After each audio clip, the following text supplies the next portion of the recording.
Assalamualaikum dan salam sejahtera. Saya Muhammad Faiz Iskandar bin Muhammad Jailani bernomor matriks BP 20110169. Saya akan mengulaskan tentang novel yang bertajuk Pendamping. Jangan diseru karena mungkin ia enggan pulang. Oke. Saya akan membacakan tentang sinopsis novel ini. Sinopsis novel ini ialah Helena sukar dimengertikan tingkah laku dan pemikirannya.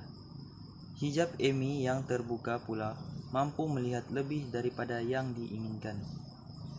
Hadir antara mereka adalah Zarif. Saat Helena menagih cinta daripada Zarif yang tidak mampu memenuhi, jalan yang sukar dipermudahkan dengan hawa nafsu yang bertuankan syaitan durjana. Hikmat cempaka nunjau di pondok usang yang digeruni dicari, lalu hati Zarif yang liar memberontak ditundukkan. Amy mengocak kasih, pencetus cinta. Dia nampak kehodohan, sifat manusia yang rakus mahu menguasai biarpun perlu menganiayai. Berjayakah Zarif melepaskan diri daripada Helena? Mampukah Amy membutakan setiap penglihatannya? Oke, seterusnya saya akan mengulas tentang novel ini. Cerita novel ini dia bermula apabila Encik Zamri membuat keputusan untuk mengambil Helena sebagai anak angkat walaupun istrinya tidak berapa mempersetujuinya.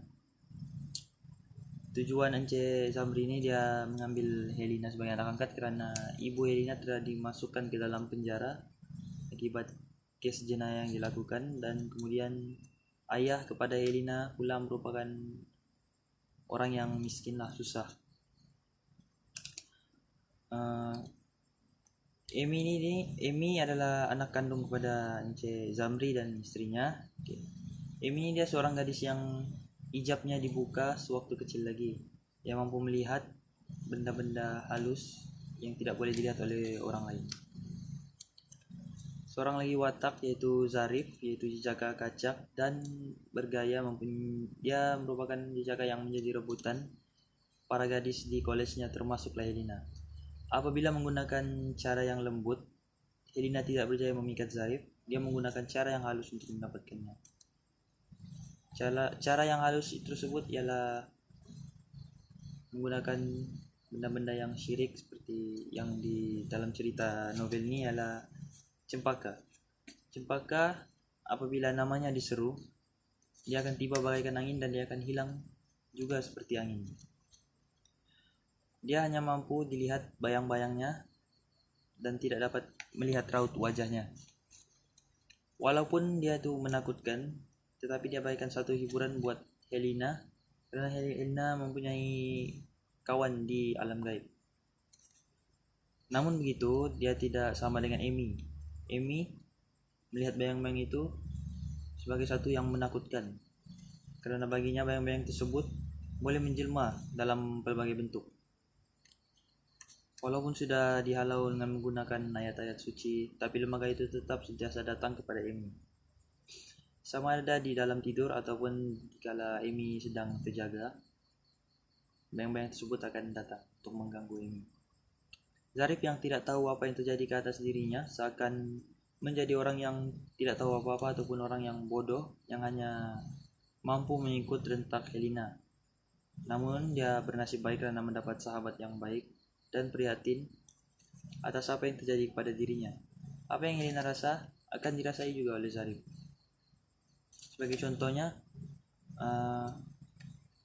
mereka dapat melihat bayang-bayang baby di atas bahu mereka dan mendengar suara tangisan yang tiada henti. Oke.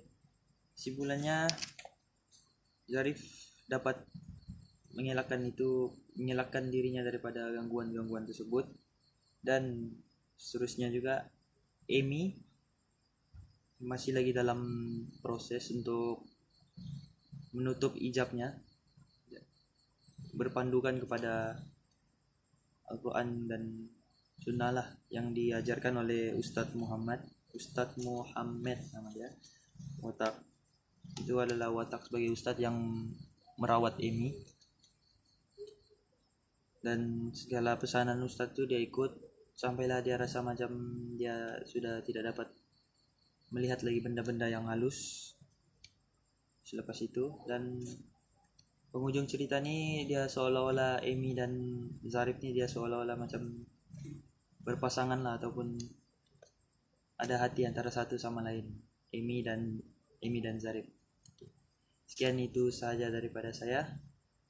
Terima kasih.